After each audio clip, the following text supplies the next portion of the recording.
ఇవాళ వాళ్ళు అంటారు కాంగ్రెస్ ప్రభుత్వం గ్యారెంటీలు ఇచ్చింది అమలు చేయలేదని. నేను ఆ గాడిదలను అడగదలుచుకున్న సోయిలేని వాళ్ళను ఒక్క మాట నేను అడగదలుచుకున్నా. 10 ఏళ్ళు కేడీ ఇక్కడున్నాడు, 10 ఏళ్ళు మోడీ అక్కడున్నాడు. మోడీ రైతులకు 2 ఆదాయం చేస్తా అన్నాడు. ప్రతి సంవత్సరం 2 కోట్ల ఉద్యోగాలు, 10 ఏళ్లలో 20 కోట్ల ఉద్యోగాలు ఇస్తా అని 7 లక్షలు కూడా చక్కగా ఇవ్వలే. రైతుల ఆదాయం సంగతి దేవుడెరుగు, రైతులను కాల్చి చంపిండు ఢిల్లీలో. అదేవిధంగా ప్రతి పేదవాడికి ఇల్లు ఇస్తా అన్నాడు, తెలంగాణలో ఒక్క ఇల్లు ఇవ్వలే. జన్ధన్ ఖాతాల పేరు మీద స్విస్ బ్యాంకులో లక్షలాది కోట్ల రూపాయలు నల్లధనం ఉంది, అవి తీసుకొచ్చి ప్రతి పేదవాడి ఖాతాలో 15 లక్షల రూపాయలు వేస్తా అన్నాడు. మీకెవరికన్నా ఒక్క రూపాయనైనా వచ్చిందా? ఎవరికైనా వచ్చిందా? మోడీ పైసలు ఇచ్చిండా? మీ ఖాతాలలో లక్షలు పడ్డాయా? ఏ ఒక్కరు కూడా ఒక్క పైస ఇవ్వని నరేంద్ర మోడీ 3వ ప్రధానమంత్రి అవుతాడంట. ఇక కేడీ అయితే దళితులకు 3 ఎకరాల భూమి, డబుల్ బెడ్రూమ్ ఇల్లు, ఇంటికో ఉద్యోగం, ఇట్లా శాంతాడంత లిస్టు చెప్పాడు. చివరికి ఏమైండు? బొందలకు పోయిండు.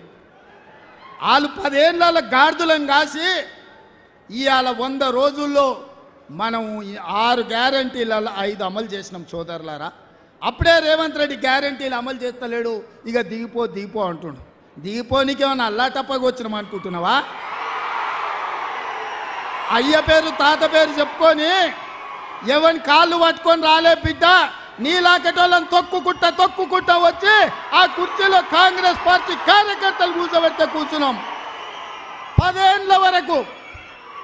ఏళ్ళ వరకు నేను చెప్తున్నా, మానుకోట గడ్డ మీద నుంచి కల్వకుంట చంద్రశేఖరరావు గుర్తుపెట్టుకో, నువ్వు కాదు, నిన్ను అయ్య కాదు, నీ తాత కాదు, నిన్ను పుట్టించినోడు వచ్చినా 10 ఏళ్ళు తెలంగాణ రాష్ట్రంలో కాంగ్రెస్ ప్రభుత్వం ఉంటుంది, ప్రజా పాలన అందిస్తాం. ప్రతి పేదవాడికి ఇచ్చిన మాట ప్రకారం ఇందిరమ్మ ఇండ్లు ఇస్తాం, ఆర్టీసీ బస్సులో ఉచిత ప్రయాణం ఇస్తాం, రాజీవ్ గాంధీ ఆరోగ్యశ్రీలో 10 లక్షలు ఇస్తాం, ఇంటింటికి 200 యూనిట్లు ఉచిత కరెంట్ ఇస్తాం, 500 రూపాయలకే సిలిండర్ ఇస్తాం, సంవత్సరం తిరిగే లోపల 2 లక్షల ఉద్యోగాలు ఇస్తాం. బీసీ జనాభా లెక్కలు కట్టి వాళ్ళ జనాభా ఎంతుందో వాళ్లకు నిధులు ఇస్తాం. ఇవన్నీ పనులు చేసే బాధ్యత మాది. ఇదే కాదు మీడియా మిత్రులారా, 100 రోజుల్లో మీకు తెలుసు అధికారం చేపట్టిన 48 గంటల్లో ఆడబిడ్డలకు ఆర్టీసీలో ఉచిత ప్రయాణం ఇచ్చినాం. ఇవాళకి 35 కోట్ల మంది ఆడబిడ్డలు అమ్మగారింటికి అత్తగారింటికి నచ్చిన దేవుణ్ణి మొక్కుకోనికే గుళ్ళు గోపురాలకు పోయొచ్చింది. 10 లక్షల రూపాయల రాజీవ్ ఆరోగ్యశ్రీ పథకం ద్వారా కార్పొరేట్ హాస్పిటళ్లలో వైద్యాన్ని పేదలకు అందించినాం. ఆడబిడ్డలకు మాట ఇచ్చినట్టు కట్టెలపై కష్టాలు తీరవాలని 4 నూర్లున్న సిలిండర్ను నరేంద్ర మోడీ 12 నూర్లు చేస్తే 500కే ఇస్తామని ఇవాళ ఆడబిడ్డలకు 500 రూపాయలకే సిలిండర్ ఇచ్చినాం. పేదవాళ్లకు వ్యవసాయానికి ఉచిత విద్యుత్తే కాదు, పేదవాళ్ళ ఇండ్లకు కూడా 200 యూనిట్లు ఉచితంగా ఇస్తామన్నాం, ఇచ్చి బరాబర్ చూపించినాం. ఇవాళ పేదవాడి ఇంటికి 0 బిల్లులు ఇస్తున్నాం. ఇదే కాదు పొంగులేటి గారి మంత్రివర్గం ఈరోజు 4,50,000 ఇందిరమ్మ ఇండ్లు 22,500 కోట్ల రూపాయలతోని ఇదే ఖమ్మంలో ప్రారంభించుకున్నాం. ప్రతి పేదవాడికి ఇవాళ ఇందిరమ్మ ఇండ్లు ఇస్తున్నాం. మేము ఉద్యోగం వచ్చిన ఎంబడే మా కుటుంబ ఉద్యోగాల కోసం కాదు, పేదోళ్ళ బిడ్డల ఉద్యోగాల కోసం ఎల్బీ స్టేడియంలో 3 నెలల్లో 30,000 ఉద్యోగాలు తలలు లెక్క పెట్టి ఇచ్చి పేదవాడి బిడ్డల కళ్ళల్లో ఆనందం చూసినాం. బీసీ జనాభా లెక్కలు కడతామన్నాం, బరాబర్ లెక్కలు కట్టిస్తున్నాం. ఇన్ని పనులు మేం చేసినాం. ఇవి సరిపోతాయా? కానే కాదు. అందుకే మిగతా కార్యక్రమాలు తీసుకోవాలంటే మార్చి 17 నాడు ఎన్నికల కోడ్ వచ్చింది. అందుకే మీకు నేను మాట ఇస్తున్నా, గ్యారంటీ ఇస్తున్నా. సోనియమ్మ మాటగా, రాహుల్ గాంధీ గ్యారంటీగా ఆగస్టు 15 తారీఖు లోపల 2 లక్షల రూపాయల రైతు రుణమాఫీ.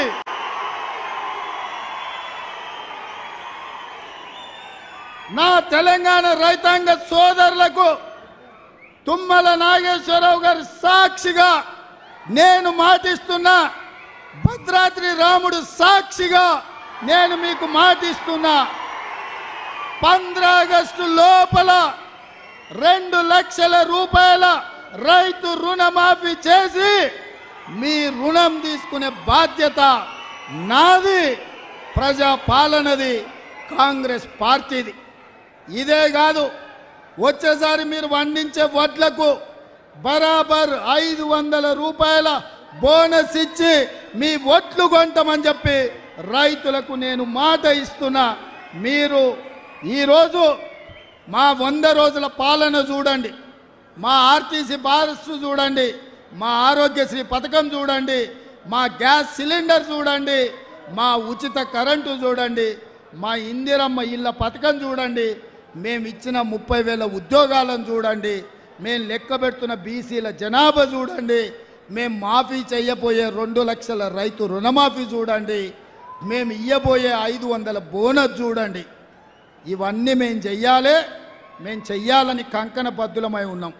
మరి మిమ్మల్ని ఏమడుగుతున్నాం మిత్రులారా? మేము మనులు అడిగినామా, మాణిక్యాలు అడిగినామా, వజ్ర వైదూరాలు అడిగినామా, లేకపోతే ఈ ప్రాంతంలో ఉన్న మీ భూములు అడిగినామా? ఏం అడగలే కదా. మేము అడిగింది ఒకే ఒక్క ఓటు. మీ కుటుంబం ఎంతో మంది ఎన్నోసార్లు ఎవడెవడికో వేసాను, ఈసారి బలరాం నాయక్ వేయండి. ఈసారి మహబూబాబాద్లో బలరాం నాయక్ వేయండి. మొదటిసారి మహబూబాబాద్ నుంచి బలరాం నాయక్ గెలిస్తే సోనియమ్మ బలరాం నాయకుని కేంద్ర మంత్రిని చేసిందయా? అవునా? ఒక లంబాడి బిడ్డ మొదటిసారి ఎంపీ అయితే కేంద్రంలో మంత్రి అయ్యిండు. మరి రెండోసారి గెలిస్తే ఏమవుతాడో మీరు ఒక్కసారి ఆలోచన చెయ్యండి. మీకందరికీ పిలిస్తే పలికేటోడు, మాకందరికీ ఆప్తుడు. ఇవాళ పెద్దలు శ్రీనివాసరెడ్డి గారు చెప్పారు 3 లక్షల మెజార్టీ రావాలని. నేనైతే ఒక్క మాట చెప్పదలుచుకున్నా, పోటీ అయితే ఖమ్మం మహబూబాబాద్ బద్దలే ఉందయ్యా. రాష్ట్రంలో అత్యధికంగా మెజార్టీ వచ్చేది ఈ 2. మరి ఖమ్మం వాళ్ళు ఖమ్మం అభ్యర్థికి ఎక్కువ ఇస్తారా, మహబూబాబాద్ వాళ్ళు మహబూబాబాద్ బలరాం నాయక్ ఎక్కువ ఇస్తారా? ఇక మీరే డిసైడ్ చేసుకోరు. రాష్ట్రంలో మిగతా 15 సీట్లు మీతోని పోటీ పడే పరిస్థితులు లేవు. మనం 14 గెలిస్తే 14లో 1-2 స్థానాలల్లో మహబూబాబాద్ ఖమ్మం పార్లమెంటే ఉంటుంది. మరి ఎవరు ఫస్ట్ వస్తారో ఎవరు సెకండ్ వస్తారో మీరే నిర్ణయించుకోండి. నేను మాత్రం మిమ్మల్ని అందరిని అడుగుతున్నా, మీ అందరి మద్దతు కోరుతున్నా, మా బలరాం నాయకునే మొదటి ర్యాంకులో ఆమోదించి బలరాం నాయకును ఈ పరీక్షలో గెలిపించండి అని నేను అడుగుతున్నా. మీరంతా సిద్ధమేనా? రాష్ట్రంలో మొదటి స్థానం మీదే కదా, సిద్ధమే కదా? మొదటి స్థానం మహబూబాబాద్కే కదా. సిద్ధం అన్నోళ్ళందరూ చేయి పైకెత్తండి. జై కాంగ్రెస్.